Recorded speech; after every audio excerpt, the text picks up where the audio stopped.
From participant surveys to chatter in the hallways, it was clear that this 2017 President's Council was shaping up as one of the best ever.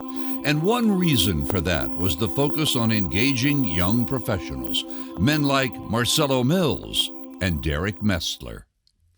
You know, for several years now, I've had the good fortune of visiting you all in your cities and towns. And I think if there's been one thing that's resonated in me that I hear from virtually all of you, it's this: how do we reach young professionals? I wonder if David Platt asked that question while he was busy becoming the youngest megachurch pastor in history back in Birmingham, Alabama. Platt believes that real success is found in what Dell touched on a little bit last night: radical sacrifice. And that ultimate satisfaction is rooted not so much in who we are, what we make of ourselves, but what we make of God. So exactly how do we be relevant to those young professionals, those who will soon take the torch of CBMC and march on? I'm going to propose a radical experiment for each one of us here this morning. What if we took the next year, starting today, and we prayed for the next generation? And I mean intentionally, unequivocally, and passionately pray for God's purpose to be accomplished in your city or town through men we may know today and men we may not even know yet. That's a bold prayer. Could they already be Pauls and Timothys of CBMC? Absolutely. Could they be Pauls and Timothys that we don't know anything about yet? With that in mind, we're going to spend the next few minutes talking to two 30-somethings about this very subject.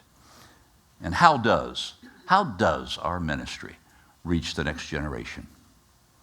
Joining me and make your way up here, gentlemen, is Derrick Mestler, a 39-year-old businessman from Fredericksburg, Virginia, and Marcelo Mills. He's 33, from just up the road a piece in Orange County, California. Gentlemen, come on up. Good morning.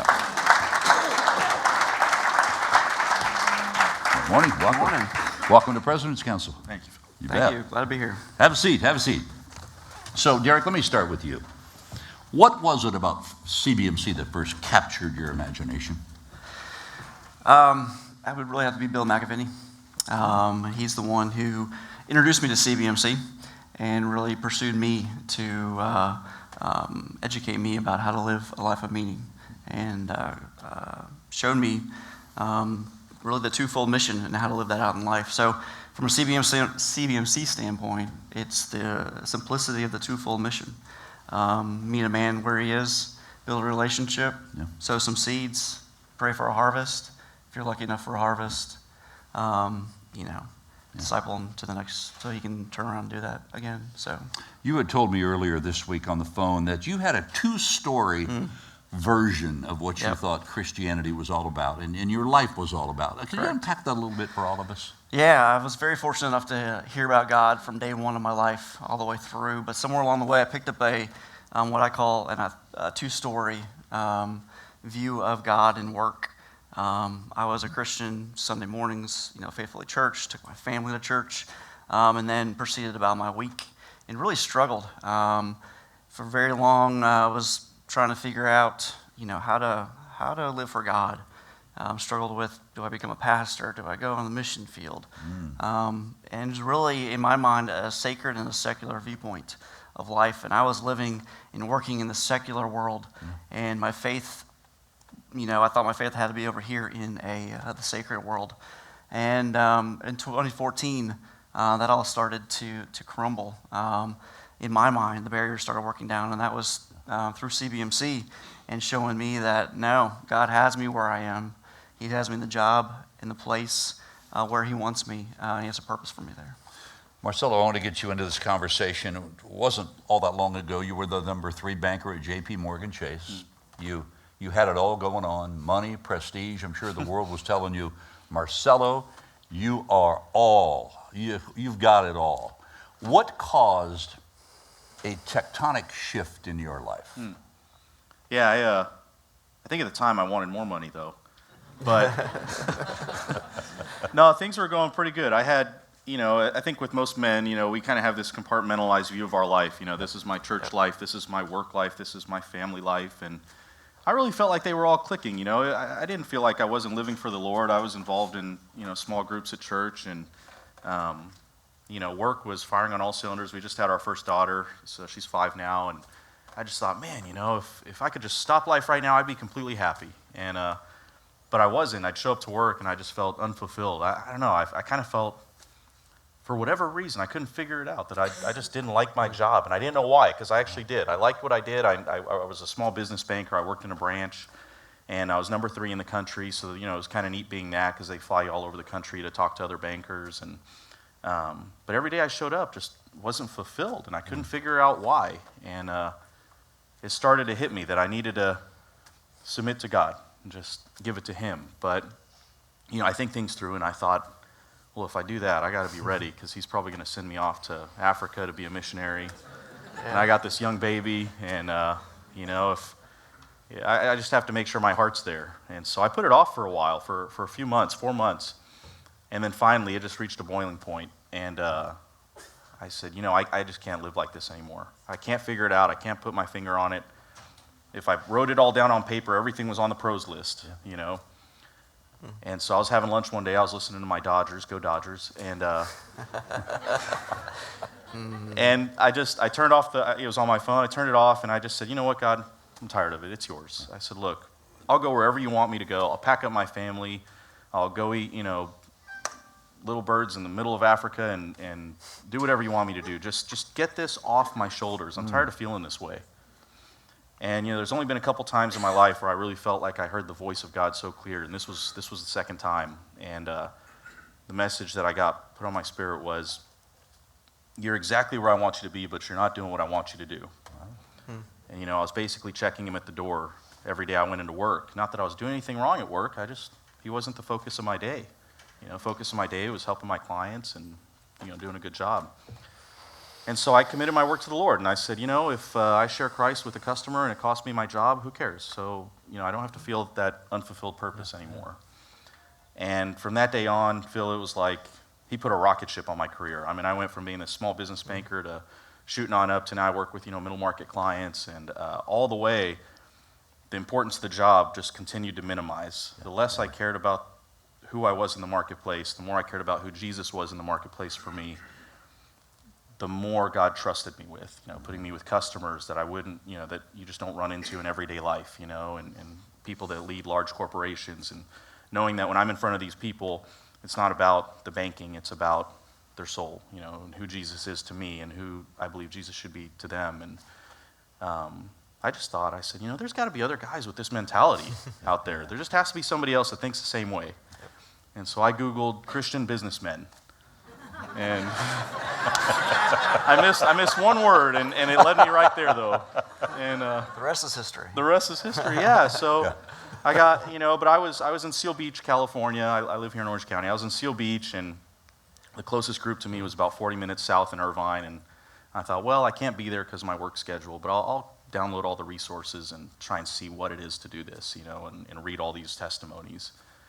And 4 months after that, I got, I told you my career moved, so I got promoted into their business bank, working with a little bit bigger business clients, and that was in Irvine, right across the street from the Irvine group. So God kind of blessed me with this opportunity to be able to join CBMCers on Thursday mornings, and the rest from there really is history. I mean, just incredible men that I look up to, and what really set CBMC apart for me, when you ask what captured my heart about it, was I checked out other Christian business groups, and they all have their place, but CBMC is the only group that I've identified so far that has it right, that is about making disciples. When I looked at every other group that I visited was about me. How do I build my business? How do I, retain my earnings? How do I meet more people for me? Me. And I just thought, that's not the message. The message is us. And I came into CBMC, they were hitting me with Operation Timothy and making disciples and meeting a man where he is. And I was meeting all these guys that are just, I don't know how they found the time. They had these great companies running, 100 miles an hour, and they would stop the world to pour into a guy like me. And I thought, man, there's something here. So for both of you, what was Was there an aha moment? Was there a bolt of lightning that caused you both to say, I'm doing life a different way, and I'm going to clear out of my own way to make it happen? What was your aha moment? Derrick, do you remember one where you said, this is it? It was in 2014 at World Convention. I got the opportunity to go. Was still trying to figure out CBMC as a whole and kind of what it did, and was there for 4 days with people all around the world. Got to talk to people my age all around the world on fire for Christ, in the marketplace, using their where God had put them for making disciples, making relationships, and it just kind of clicked, and it clicked for my wife also. She had the opportunity to go. We actually brought her family, and she just saw the impact, and she knew my heart was truly on how do I make an impact, for Christ in this world, and she goes, this is your spot, so. Since then, it's been an awesome whirlwind tour. But I said that was kind of the culmination of everything that the guys in Fredericksburg had been pouring into me, and starting the process. And that was just a great culmination of, this is it's simple. It's be yourself. It's go out and in the marketplace and, like you said, make disciples. And it's really, CBMC is really cool because we haven't met before. We have similar stories. God has taken us on a lot of similar paths. We had a 20-minute phone conversation before today, and I just sat on the other end of the phone. My jaw was on the floor going, I know this guy. I know this guy. He's my guy. And that's what I found. I find all across just my little town of Fredericksburg and talking to other people, it's, we share similar stories and similar passions, and it's really neat. It's humbling. So for both of you, what would you say to this group? An arena full of people. You're at Dodger Stadium standing on the pitcher's mound talking to the fans. What is the value of CBMC? What's the value of the one-on-one dynamic?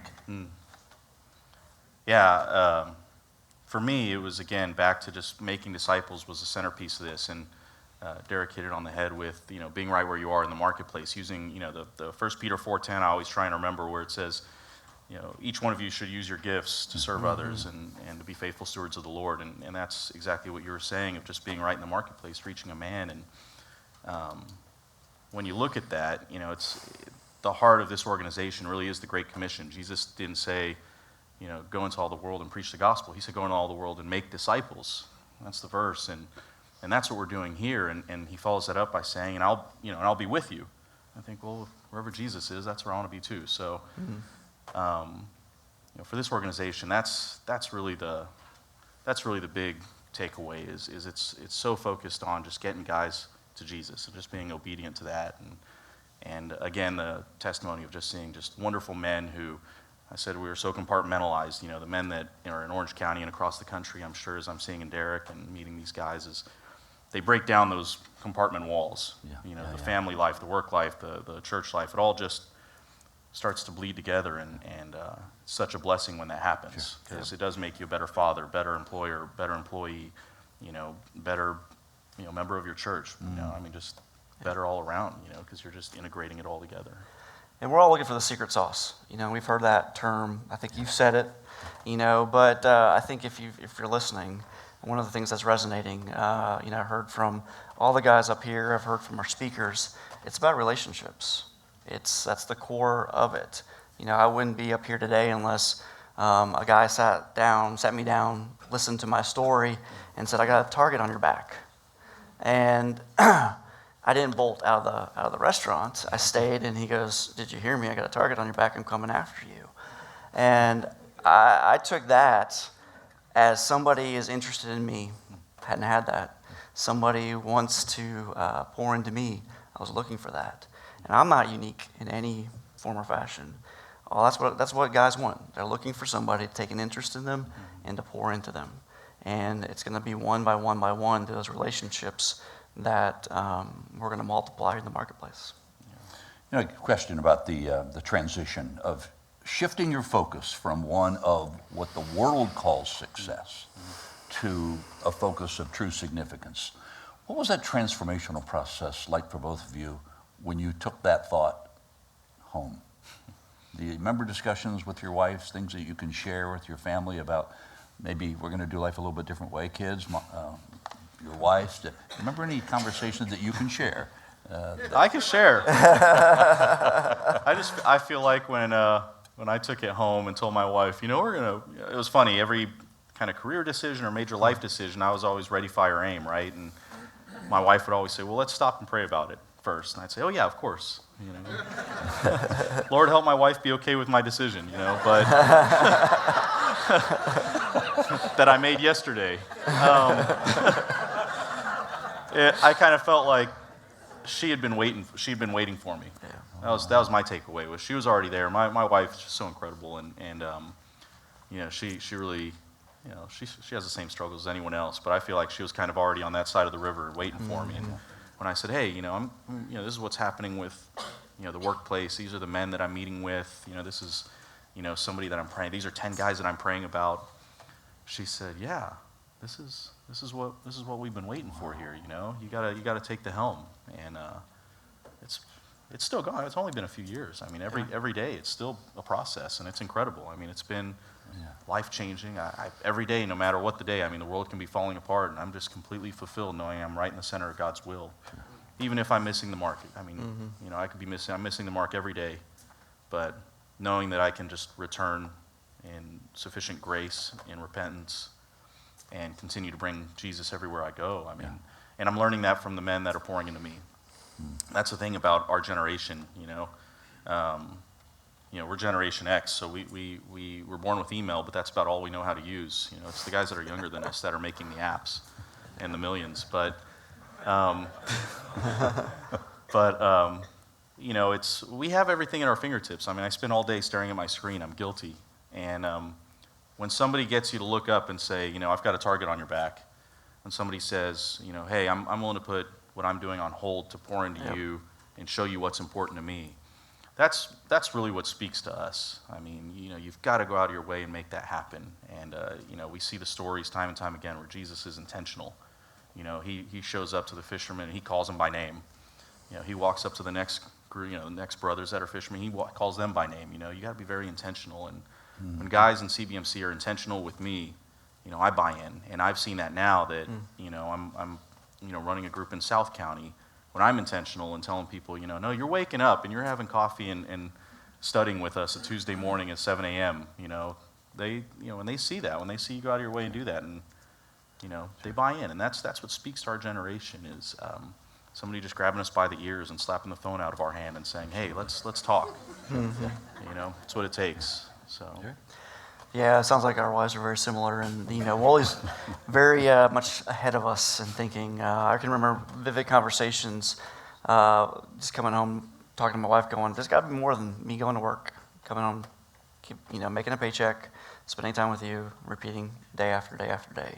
So she knew I was struggling, and she had been praying. So when CBMC came along, it was a great fit for. Not just something I was seeking for, but something she has been praying for me on also. My wife and I are both very relationship focused and very Russian to help people who need help.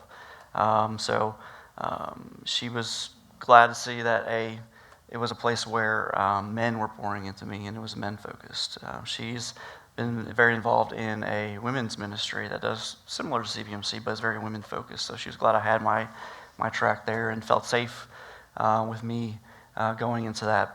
She didn't have to worry about who are you hanging out with, what are you doing, and things like that. She got to know the guys, pouring into me. So it was an answer, to her prayer, to my longing, in our life. So it was something that it clicked, and so it wasn't a hard transition. It was okay. We know now we've got a path. Let's run. So one final question to you both. Mm-hmm. What's the secret sauce? How does this ministry? Has he not been listening? I mean, we've just told you. How does this ministry reach the youths of the world, the young professionals? If you had a whiteboard and we could stand up here for the next 2 hours, what would be the big topics? How do you reach the young professional? Man, I just think about just my magazine subscriptions have changed over the years from Forbes and Entrepreneur and DuPont Registry to all these, ministry-based periodicals, and I just think, well, why, And I look at CBMC, and I look at just the guys that we're surrounded by, and, And they're guys worth looking up to. Yeah. You know, and it's one thing to have men that are worth looking up to, that you can admire their integrity, their success, and their relationship with God. You know, it's another thing to see that same man, you know, when you're thinking, how do I fit anything into my life? And you see somebody with some, you know, seemingly greater responsibilities be able to stop and say, you know, I'm gonna put you on my list, and I'm gonna put a target on your back. That's, you know, same thing. It's that's the secret sauce, you know, to see these guys that are willing to stop and pour into you. I mean, you guys, CBMC is doing great about developing new technology and apps and getting, you know, electronic operation Timothy, but you can't lose the piece where you take those tools that are so wonderful and hand deliver them yourself to, you know, a young man in your life. You know, they have to be hand delivered, and that's the secret sauce. You can't stop reaching people. Amen. Yeah. And it's, yeah. Awesome. I think that is the secret sauce. It's the relationships. You can't forget that it's that time spent at a dinner table, at the lunch, coffee, you know, early in the morning, with an individual, listening, you know, hearing where their heart is. Yeah. Sometimes not even saying something, but it's that one-on-one time that we intentionally take with others, you know, and it's great hearing, you know, what others are doing around the country, you know, just from our talk at breakfast about how we're working with our Connect 3 groups and how that might be morphing and changing, to, you know, hearing from Northlands about their being very strategic. Amen. And who they're going after. So I think that is, I mean, we need to be intentional. It's the intentionality of, all right, God, you know, who are you placing in my path, and what is the purpose? Well, we thank you both so much for making the effort to be with us here at a place like this. Thank you for the Couldn't invitation. twist my arm, yeah. Exactly. Thanks, Awesome. guys. Thank you.